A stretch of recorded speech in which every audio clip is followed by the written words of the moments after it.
Olá, que bom que você chegou. Esse é um lugar de oração e um lugar também de se ouvir a palavra de Deus.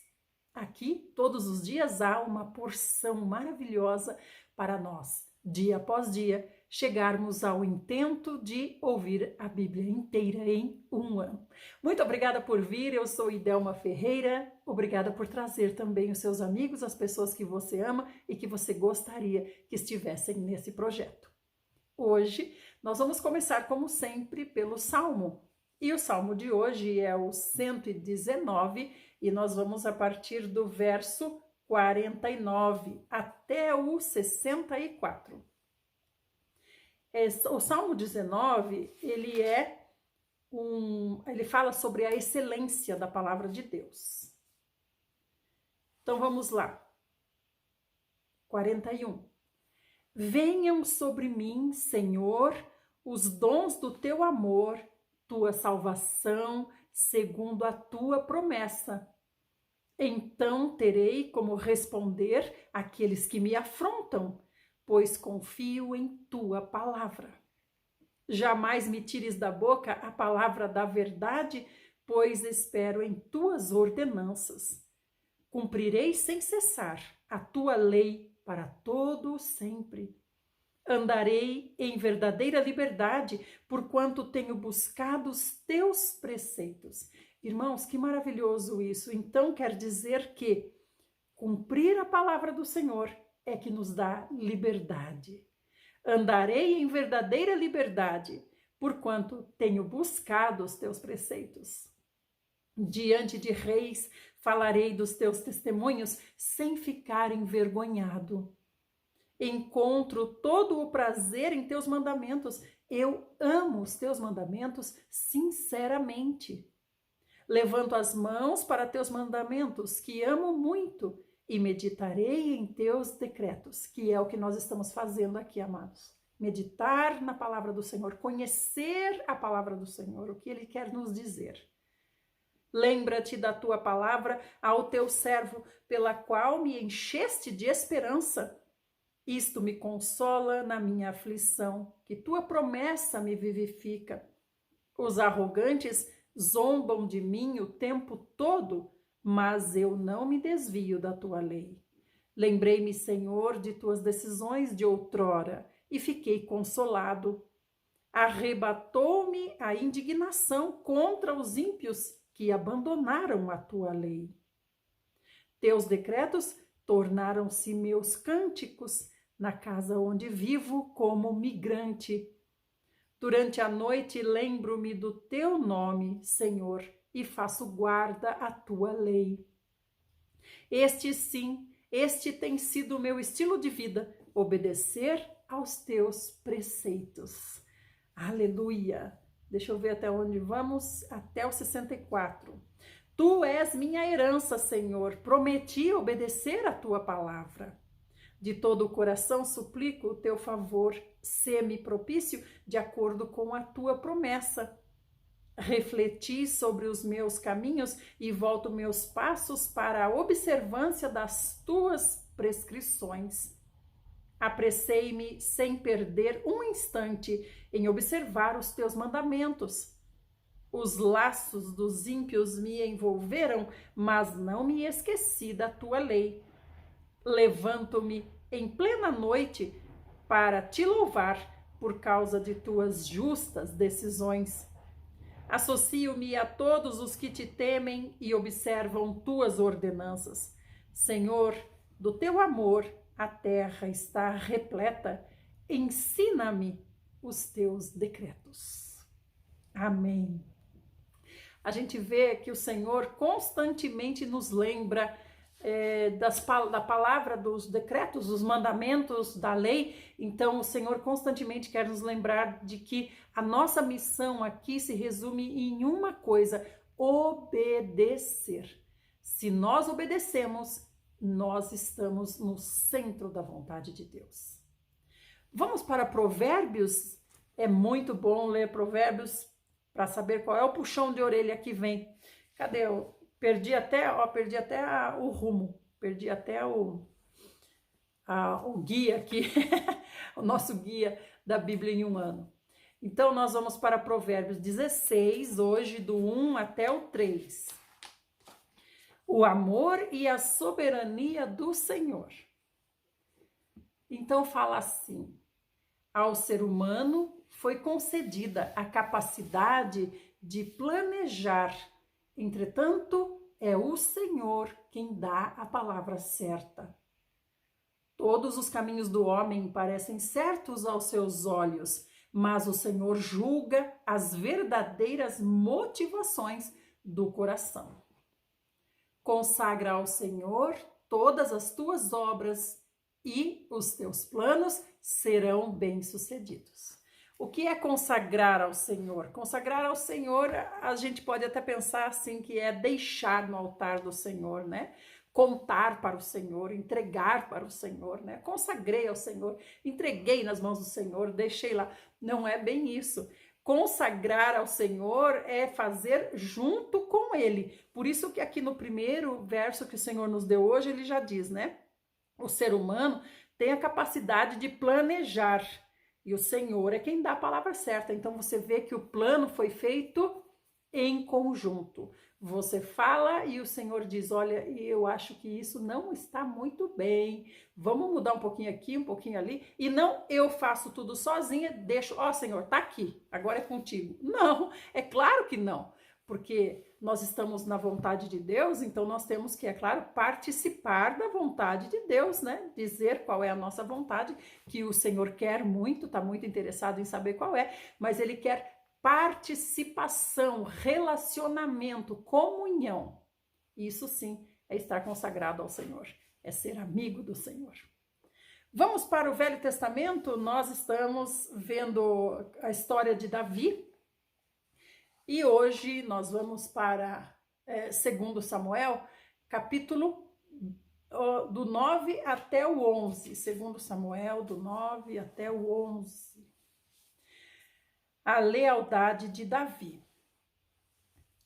Certa ocasião, Davi questionou a si mesmo: será que alguma pessoa da família de Saul ainda vive?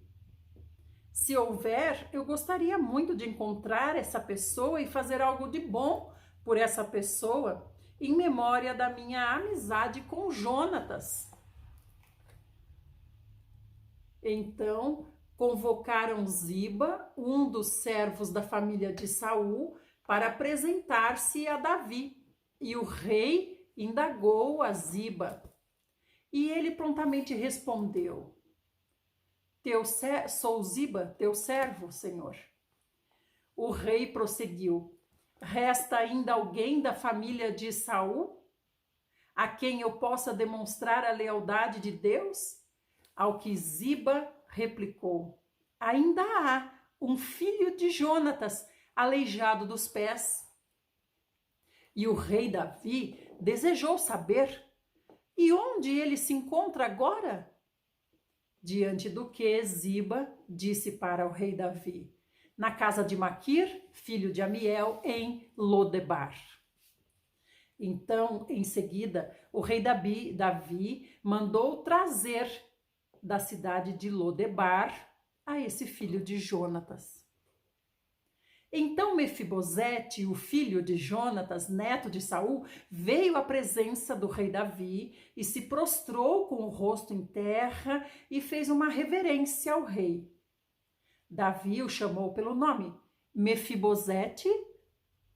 E Mefibosete prontamente respondeu ao rei: eis aqui o teu servo, Senhor. Então Davi tranquilizou Mefibosete, dizendo para ele: não temas, Mefibosete, porquanto eu chamei você para lhe demonstrar bondade, por amor a Jonatas, o teu pai, meu amigo. Restituirei todas as terras de Saul, pai de teu pai, e tu sempre haverás de comer à minha mesa. Então Mefibosete fez uma reverência e declarou: ó Senhor, quem é este teu servo para dares tua preciosa atenção? Valho tanto quanto um cachorro morto. E imediatamente o rei Davi chamou Ziba, servo de Saul, e ordenou: dá ao filho do teu senhor tudo o que pertencia a Saul e a toda a sua família. Tu cultivarás a terra com teus filhos e servos e colherás dos frutos, para que o filho de teu senhor tenha alimento para comer. Mas Mefibosete, filho de teu senhor, comerá sempre à minha mesa. Ziba tinha 15 filhos e 20 servos. Então, quem é Ziba? Ziba é servo de Saul, né? Que continua cuidando das coisas de Saul. E aqui trouxe Mefibosete para conhecer, para Davi conhecer. Ziba respondeu ao rei: o teu servo fará tudo o que o rei, meu senhor, ordenou. E o rei acrescentou: Mefibosete passará a comer à minha mesa como um dos filhos do rei. E Mefibosete tinha um filho pequeno, chamado Mica. E todos quantos moravam na casa de Ziba eram servos de Mefibosete. Assim, Mefibosete, que era deficiente dos 2 pés, passou a morar em Jerusalém e todos os dias fazia suas refeições em companhia do pai, ou melhor, em companhia do rei Davi, partilhando da mesma mesa. Então, por que Mefibosete tinha esse problema nos 2 pés? Porque quando os filisteus estavam invadindo a terra, a ama que cuidava de Mefibosete carregou ele com 5 anos, ele tinha 5 anos de idade, carregou para fugir, para correr dos filisteus que estavam se aproximando. E aí, nessa correria, ela derrubou Mefibosete. A gente não sabe como que foi essa queda, ele não era bebê, ele já era grande, mas ele machucou os 2 pés. Então, como a medicina naquele tempo era dos primórdios, né? Então, os 2 pezinhos de Mefibosete ficaram com problema, e assim ele cresceu e se tornou adulto com um problema nos pés. Capítulo 10, Davi vence os amonitas e os sírios. Depois de algum tempo, o rei dos amonitas faleceu, e seu filho Anum reinou em seu lugar. Então Davi declarou: usarei para com Anum, filho do rei Naás, da mesma benevolência que teve seu pai para comigo. E mandou Davi seus servos a Anum, a fim de demonstrar a eles os seus pêsames e solidariedade pela morte de Naás. Entretanto, quando os mensageiros de Davi chegaram à terra dos amonitas, os príncipes dos amonitas influenciaram o rei, questionando: pensas que Davi te enviou consoladores em honra à memória do teu pai? Na verdade, Davi mandou espiões com o propósito de avaliarem nossa cidade e suas defesas para mais tarde nos destruir. Considerando esse argumento, Anum decidiu prender os mensageiros de Davi, mandou rapar a metade da barba de cada um, cortou a metade dos seus trajes até as nádegas e os despachou de volta a Davi. Ora, assim que o rei Davi tomou conhecimento do que havia ocorrido, mandou mensageiros ao encontro deles, pois haviam sido profundamente humilhados, e lhes mandou comunicar: ficai, pois, em Jericó, até que vossa barba volte a crescer, e então retornai. O que aconteceu? Os conselheiros do rei, então Davi mandou seus servos para levar as condolências, né? Por causa da morte, do luto, e aí eles foram mal recebidos pelos conselheiros. Rasparam metade da barba, não sei se é metade assim ou metade assim, rasparam metade da barba e cortaram as suas vestes até a altura das nádegas. Então, quer dizer, ficou aparecendo as nádegas na parte de trás. E eles foram profundamente humilhados dessa maneira, foram despachados dessa maneira. Então Davi disse para eles: fiquem em Judá até que a barba cresça. Ou melhor, em Jericó. Fiquem em Jericó até que a barba cresça. Aí vocês retornam. Notando os amonitas que sua atitude cheirava mal e que havia provocado ódio em Davi, mandaram contratar 20.000 homens de infantaria dos exércitos sírios de Bet-Reob e dos sírios de Zobá, 1.000 homens do rei de Maaca e 12.000 dos homens de Tobi. Então, olha como por pequenas coisas já se levantava uma grande batalha, né? Ao ser informado sobre essas movimentações militares, Davi prontamente mandou Joabe e todo o exército dos guerreiros de Israel contra eles. Os amonitas saíram e se posicionaram estrategicamente para a batalha à entrada da porta da cidade. Mas os sírios de Zobá e de Reob e os homens de Tobi e de Maacá estavam desprovidos de fortaleza e sós em campo aberto. Quando Joabe viu que estava cercado pela frente e por trás, escolheu alguns dos melhores soldados do exército de Israel e os alinhou contra os sírios. E entregou o restante das tropas a seu irmão Abisai para que os alinhasse contra os amonitas. E ordenou-lhes: se os sírios forem mais fortes do que eu, tu virás me socorrer. E se os amonitas forem mais fortes do que tu, eu partirei no teu auxílio. Tem bom ânimo e sejamos todos corajosos pelo nosso povo e pelas cidades do nosso Deus, e faça o Senhor o que bem lhe parecer. Então Joabe e a tropa que estava sob seu comando avançaram contra os sírios que fugiram diante deles. Quando os amonitas viram que os sírios haviam batido em retirada, recuaram também diante de Abisai e se abrigaram no interior da cidade. Então Joabe voltou da batalha contra os amonitas e foi para Jerusalém. Constatando que haviam sido vencidos pelo exército de Israel, os sírios trataram de refazer-se e concentrar forças. Hadadezer mandou convocar os sírios que estavam no outro lado do rio. Eles vieram a Elã sob a liderança de Sobaque, comandante do exército de Hadadezer. Ao saber disso, Davi reuniu todos os homens de Israel e, passando o Jordão, foi a Elã, e os sírios tomaram posição de guerra contra Davi e pelejaram contra ele. Contudo, os sírios fugiram de diante de Israel, e Davi matou 700 condutores de carros de guerra e 40.000 soldados de infantaria dos arameus. Sobaque, general do exército, também foi ferido e morreu ali mesmo.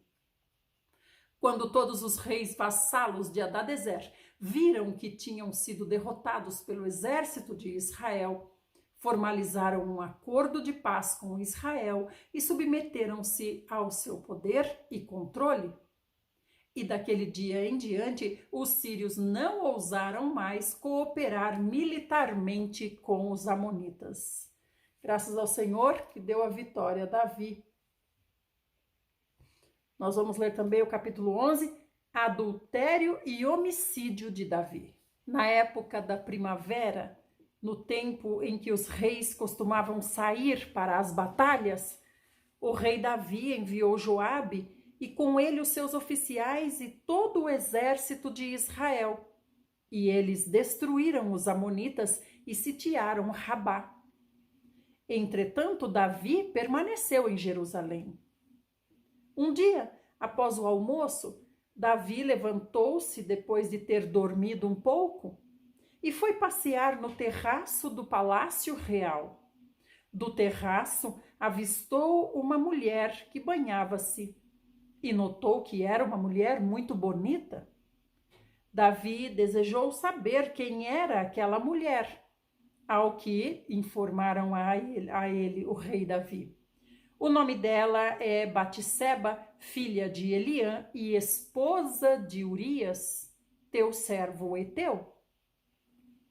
Então Davi mandou que a trouxessem para ele e teve relações sexuais com ela, que havia concluído o tradicional ato de purificação em função do ciclo menstrual. Depois, ela retornou para sua casa. Então, aqui 2 detalhes interessantes para a gente comentar, né? Primeiro, Davi não foi para o trabalho, né? Davi ficou ocioso em casa. Era para ele ir porque era tempo de guerra, todos os reis iam para a guerra, mas ele resolveu ficar ocioso em casa. Então, almoçou e foi dormir um pouco. O segundo ponto importante é que ela tinha acabado de se purificar do seu ciclo menstrual. Então, ela estava na época fértil, né?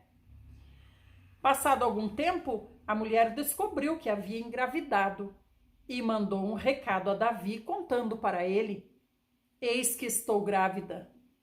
Diante de tal notícia, Davi mandou esta mensagem urgente para Joabe, o comandante do seu exército: envia-me Urias, o heteu. E Joabe prontamente mandou Urias apresentar-se diante do rei Davi. Quando Urias chegou, Davi saudou o Urias e disse, indagou se Joabe e o exército estavam bem e como estava se desenrolando a guerra. Depois dispensou Urias e recomendou a ele: agora, pois, vai para sua casa, lava teus pés e procura descansar um pouco. E assim que Urias saiu da casa real, foi-lhe mandado um presente da parte do rei. Contudo, Urias dormiu na entrada do palácio, onde costumavam dormir os guardas do rei, seu senhor, e não foi para casa. Então informaram a Davi: Urias não foi para casa? E Davi se apressou a questionar Urias: não chegaste de uma viagem? Por qual motivo não foste para sua casa? Urias prontamente respondeu a Davi: a arca da aliança, o exército de Israel e de Judá repousam em tendas. Meu comandante Joabe, ó meu rei, e os oficiais do meu senhor estão acampados ao relento. Como poderia eu ir tranquilamente para casa, comer e beber e me deitar com minha mulher? Por tua vida e por tua honra não cometerei tal deslealdade. Diante disso, Davi ordenou a Urias: fica ainda hoje aqui e amanhã te despedirei. Assim Urias permaneceu em Jerusalém aquele dia todo e a noite seguinte. Davi convidou Urias para comer e beber fartamente na sua companhia. E à tarde Urias saiu, mas foi recolher-se na sua maca, onde repousavam os servos do seu senhor. Todavia não foi para sua casa. Na manhã seguinte, Davi escreveu uma mensagem a Joabe e a enviou por intermédio do próprio Urias. Escreveu Davi em sua missiva: coloca Urias no ponto mais letal da batalha e retirem-se, deixando ele sozinho, a fim de que seja ferido pelo inimigo e venha morrer no campo de batalha. Joabe, que sitiava a cidade inimiga, ordenou que Urias tomasse lugar onde ele sabia estarem os guerreiros mais audazes e violentos. Os que defendiam a cidade saíram para atacar Joabe e mataram alguns dos oficiais do exército, isto é, dos servos do rei Davi. E morreu também Urias, o heteu. Logo depois deste evento, Joabe mandou entregar a Davi um relatório detalhado sobre a batalha e deu ordem ao mensageiro: quando tiveres acabado de comunicar ao rei todos os pormenores dessa batalha, e se o rei se enfurecer e indagar por que vos aproximastes tanto da cidade para lutar, não sabíeis que iriam lançar seus dardos do alto das muralhas? Ora, quem matou Abimeleque, filho de Jerubezete? Não foi uma mulher que jogou sobre ele do alto do muro a pedra superior de um moinho, de modo que morreu em Tebes? Por que chegaste tão perto do muro? Então responderás ao rei Davi: também morreu teu servo Urias, o heteu. O mensageiro partiu e, assim que chegou, transmitiu a Davi o relatório que trazia conforme tudo quanto Joabe o havia instruído. O mensageiro comunicou ao rei Davi: os homens ganharam uma vantagem sobre nós e saíram contra nós ao campo, mas nós os repelimos até a entrada da porta. Então os flecheiros atiraram contra os teus servos do alto das muralhas e tombaram alguns oficiais do rei, e também morreu o teu servo Urias, o heteu.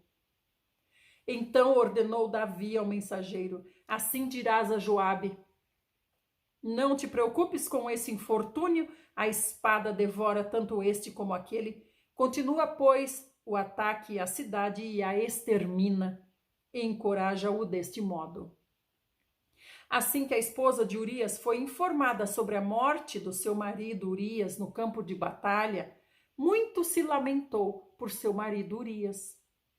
Passado o tempo do luto, Davi mandou que a trouxessem para o seu palácio, e ela voltou a ser sua mulher e lhe deu um filho. Então aqui é interessante que diz, ela voltou a ser a mulher de Davi, mas ela não era a mulher de Davi. Ela teve com Davi uma relação, né? Mas aqui diz, ela voltou a ser mulher de Davi. Então esse é o problema das relações sexuais ilícitas, né? Elas realmente unem as pessoas. Não é coisa à toa. Então ela voltou a ser mulher de Davi. E a ser mulher e deu um filho para Davi. Entretanto, estas más atitudes de Davi entristeceram ao Senhor. Muito bem, amanhã nós vamos saber o que o profeta Natã vai dizer para Davi a respeito dessas atitudes que ele teve, que realmente são atitudes que parece que não condizem com Davi, né? Não parece ser o Davi que nós tanto amamos. Ele foi primeira coisa, né? O que gerou tudo isso? A ociosidade, não ir trabalhar. Já Davi não foi acompanhar em guerra, fazer o seu serviço, resolveu ficar em casa ocioso. Então aí vem aquele chavão que a gente sempre escuta, né? A mente desocupada é oficina para o diabo, e é exatamente o que aconteceu com Davi. Vamos para o Novo Testamento? Hoje nós vamos para João 15, a videira verdadeira e seus ramos. Eu sou a videira verdadeira e meu pai é o agricultor. Todo ramo que estando em mim não dá fruto, ele retira. E todo que dá fruto, ele limpa, para que dê mais fruto ainda. Vós já estáis limpos pela palavra que eu vos tenho transmitido. Então isso é maravilhoso demais, né, irmãos? Olha o que Jesus, próprio Senhor, está dizendo para nós. Ele está dizendo assim: eu sou a videira e meu pai é o agricultor. Então o Senhor Jesus também foi podado pelo pai, também foi restringido pelo pai, como essa videira. E aí ele diz assim, todo ramo, ou seja, nós, eu, você, todos nós somos um raminho da videira do Senhor Jesus. Aí o Senhor está dizendo, ou melhor, da videira que é o Senhor Jesus. Ele é a árvore e nós somos os raminhos. Aí ele diz, todo ramo que estando em mim, ou seja, esse ramo foi enxertado no Senhor Jesus, todo ramo que estando em mim não dá fruto, ele retira. Ele quem? A videira? Não, o agricultor.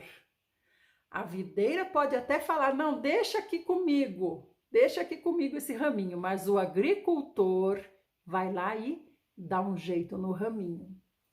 Então o agricultor vem e corta. E todo ramo que dá fruto, o agricultor limpa, para que dê ainda mais fruto. Então, meus amados, está aí a resposta para o nosso questionamento. Parece que quanto mais eu busco a Deus, parece que mais restringida eu sou. Parece que a minha vida começa a acontecer coisas estranhas. Parece que na minha vida começam a acontecer coisas até ruins.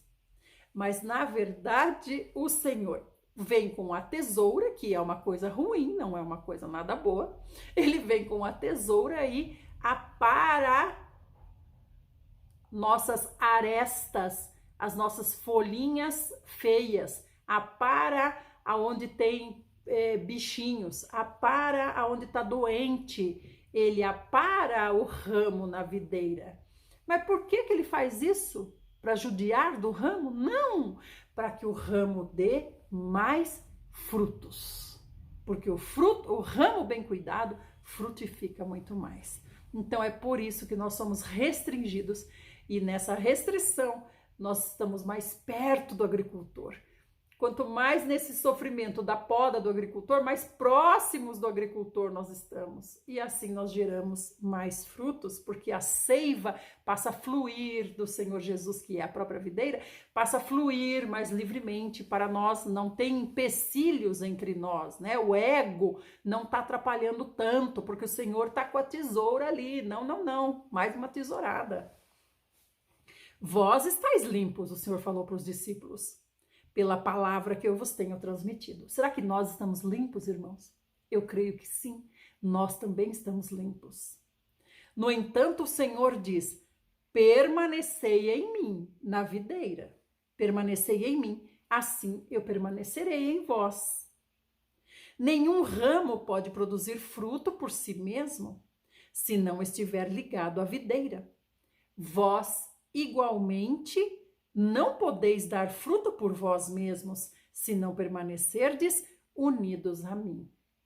Então, para nós mesmos pensarmos em relação à nossa vida espiritual, a nossa missão, o nosso tomar a cruz eu estou dando fruto? Se eu estou dando fruto, então quer dizer que eu estou ligado ao Senhor Jesus. Mas se eu não estou dando fruto, estou estéril, eu não estou realmente ligado. O que está acontecendo?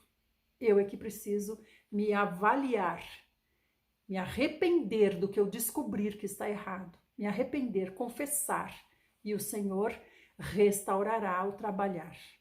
Aleluia! Essa parte é maravilhosa, né, irmãos? Porque nos leva a pensar tanto, a gente quer falar muito mais, mas eu não quero que o vídeo fique muito longo. No entanto, vou deixar uma pergunta para os irmãos, né? Se Deus é o agricultor, se Jesus é a videira e nós somos os ramos, quem é a tesoura? Quem é a tesoura? Pense um pouquinho, né? Então o Senhor permite que algumas coisas sobrevenham a nós, sejam causadas a nós alguns danos, para que nós entendamos que nós estamos sendo podados, para que nós nos voltemos rápido ao Senhor. E voltemos, é claro, com os nossos questionamentos, com os nossos pedidos. Não voltemos, o Senhor também não quer que sejamos pessoas inertes, né? Tudo sim, amém. Mas o Senhor quer que, como ele falou em Provérbios, que nós conversemos, façamos planos, falemos com o Senhor. Senhor, está acontecendo isso, está acontecendo aquilo, o que é isso, Senhor, né? Muito bem. Estamos em João 15:5. Eu sou a videira, vós sois os ramos. Olha como o Senhor Jesus fala claramente, né? Eu estou explicando. Eu sou a videira, vocês são os ramos. Aquele que permanece em mim, ligado em mim, e eu ligado nele, esse dará muito fruto, pois sem mim não podeis realizar obra alguma. Então aqui está falando de obra espiritual, né? Obras para o Pai, para Deus. No entanto, o Senhor está dizendo aqui duas coisas distintas. Você tem que permanecer nele e ele tem que permanecer em você. Ah, então quer dizer que pode eu estar no Senhor, mas o Senhor não está em mim? É claro que pode. Por isso que ele está dizendo aqui. Nós permanecemos nele, aí ele permanece em nós. Mas se nós o rejeitamos, o Senhor espera que nós o queiramos de todo o coração. Se alguém não permanecer em mim, será como o ramo que é jogado fora e seca. Então esses ramos são juntados, lançados ao fogo e queimados. Se permanecerdes em mim e as minhas palavras permanecerem em vós, pedireis o que desejardes e vos será concedido. Então, permanecer no Senhor, querer o Senhor, amar a presença do Senhor e as palavras do Senhor permanecerem em nós. As palavras do Senhor permanecerem em nós não é outra coisa além de obedecer. A palavra permanecer em mim quer dizer eu obedecendo. O que glorifica meu Pai é que deis fruto em abundância, e assim sereis verdadeiramente meus discípulos. Esse fruto em abundância não necessariamente quer dizer pessoas, né? Porque pessoas são ramos. Não é interessante? Pessoas são ramos. Eu sou um ramo, estou na videira. Se eu trago outra pessoa, ela é um ramo e também é enxertada na videira. E os frutos são o quê? Os frutos são as obras. Não são pessoas, são as obras. As pessoas são ramos. Então, os frutos são obras de piedade. É deixar Deus trabalhar através de nós, fazer o que Ele quiser, abraçar um, ir à casa do outro, ou então trabalhar em determinado lugar, ser representante do Senhor em outro lugar, expulsar demônio não sei aonde, e por aí vai. Meus amados, agora nós vamos falar sobre a alegria dos discípulos. E eu estou muito feliz que, não sei se vocês perceberam, mas eu estou mais solta hoje. Por quê? Porque eu tirei o fone que eu gravava pro WhatsApp, né? Então eu vou fazer diferente, vou gravar pro povo do WhatsApp uma coisa diferente. E aqui nós vamos continuar com a Bíblia todo dia. A alegria dos discípulos. Assim como meu Pai me amou, eu da mesma forma vos amei. Permanecei no meu amor. Se obedecerdes aos meus mandamentos, permanecereis no meu amor. Exatamente como eu tenho obedecido às ordens do meu Pai e permaneço em seu amor. Irmãos, eu vejo o próprio Senhor Jesus falando conosco nesse momento. Eu vejo o Senhor dizendo: você quer ser tratado com amor ou com vara? Qual você quer? Quer amor ou quer vara? Então o Senhor diz assim, lembrei até de Paulo que falou uma vez, né? Vocês preferem que eu vá aí com amor ou com vara? Então olha aqui, a vara, gente, é o quê? A vara é a tesoura, né?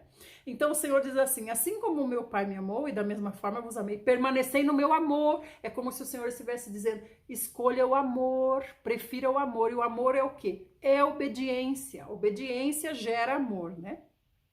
Então ele fala claramente, se você obedecer aos meus mandamentos, você vai permanecer no meu amor. Se você obedecer, você vai permanecer no amor. Exatamente como eu tenho obedecido ao nosso Pai Deus, as ordens que Ele me dá, eu permaneço no amor. Então, quer dizer, se você não obedecer, você sai do amor. Você entra no quê? Na correção. Entra na varinha de marmelo. É isso que o Senhor está querendo dizer.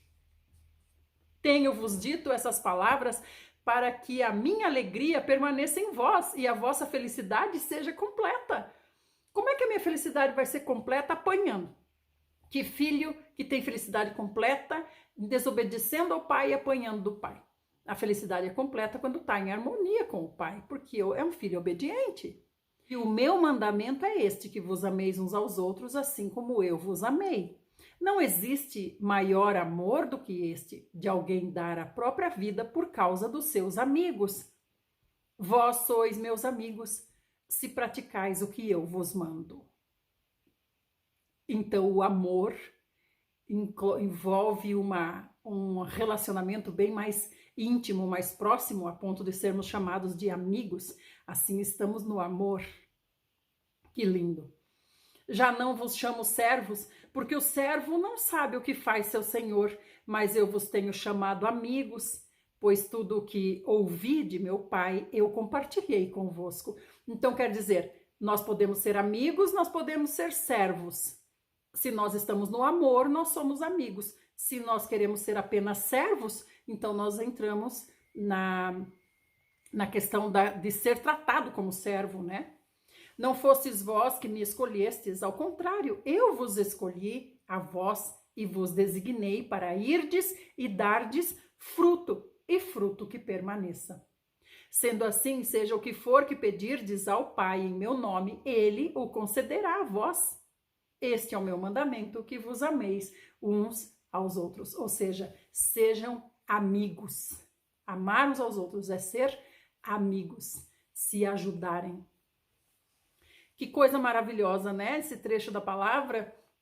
Então aqui o Senhor deixa claro para nós. Praticar o que ele manda é a chave, né? Deixar de ser servo apenas e passar a ser amigo. E o Senhor diz assim: eu escolhi vocês e vos designei a irdes e dardes fruto, fruto que permaneça, ou seja, obras que permaneçam para a eternidade. Se o mundo vos odeia, sabei que antes de vós odiou a mim. Se fosseis do mundo, ele vos amaria como se pertencesseis a ele. Entretanto, não sois propriedade do mundo, mas eu vos escolhi e vos libertei do mundo. Por essa razão, o mundo vos odeia. Aqui está outro termômetro bom para nós. O mundo nos odeia ou o mundo nos ama? Se o mundo nos odeia, eu acredito que é um bom sinal. Não que a gente faça alguma coisa para ser odiado pelo mundo, mas se o mundo não gosta das nossas palavras, nós estamos no caminho certo. Recordai-vos das palavras que eu vos disse: nenhum escravo é maior do que o seu senhor. Se me perseguiram, também perseguirão vocês. Se obedeceram à minha palavra, igualmente obedecerão à vossa orientação. Então o Senhor está dizendo a perseguição e a obediência daqueles, né, que estão para fora ainda da igreja, que nós estamos trabalhando para trazer, né? Então, ou eles estão nos perseguindo, ou eles estão nos obedecendo, que são os que o Senhor trará. Contudo, o mundo vos tratará mal por causa do meu nome, pois eles não conhecem aquele que me enviou. Se eu não tivesse vindo e falado ao mundo, eles não seriam culpados, mas agora eles não têm qualquer desculpa pelos pecados que cometeram. Aquele que me odeia, da mesma forma, odeia meu Pai.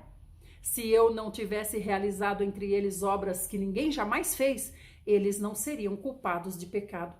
Mas agora eles viram e presenciaram tudo, e mesmo assim odiaram a mim e a meu Pai. Mas isso aconteceu para se cumprir o que está escrito na lei deles. Odiaram-me sem razão. Quando, porém, vier o advogado que eu enviarei para vós da parte do Pai, o Espírito da verdade que provém do Pai, ele testemunhará a meu respeito. E vós também dareis testemunho, pois estáis comigo desde o princípio. Então aqui estão as obras. O Senhor fala aqui a respeito das obras. Que obras são essas que permaneçam? As mesmas obras que o Senhor realizou. As obras do Senhor permanecem, né, para todo sempre. Então ele fala que se eu não tivesse realizado entre eles obras que ninguém jamais fez, eles não seriam culpados de pecado. Então, as obras que nós realizamos têm que ser obras que demonstrem para as pessoas que elas estão em pecado. Agora, a estratégia para essas obras só pode vir do Pai, o agricultor. Nós não sabemos nada, mas devemos estar à disposição. Como o Senhor disse, já não te chamo servo, te chamo amigo, fica tranquilo que eu vou contar para você tudo que o Pai decidir. Meus amados, fico muito feliz com a nossa leitura aqui, que a gente pode conversar, né? Conversar né? Eu falo, vocês escutam. Falo que você me escuta. Se você quiser, você pode deixar as suas... Me fugiu a palavra. Ai.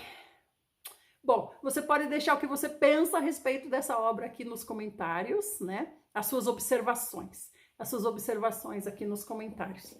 Amanhã a gente volta e eu espero a gente poder marcar uma live qualquer dia desse para a gente poder realmente conversar, né? Vocês falando e eu lendo e a gente trocando uma ideia.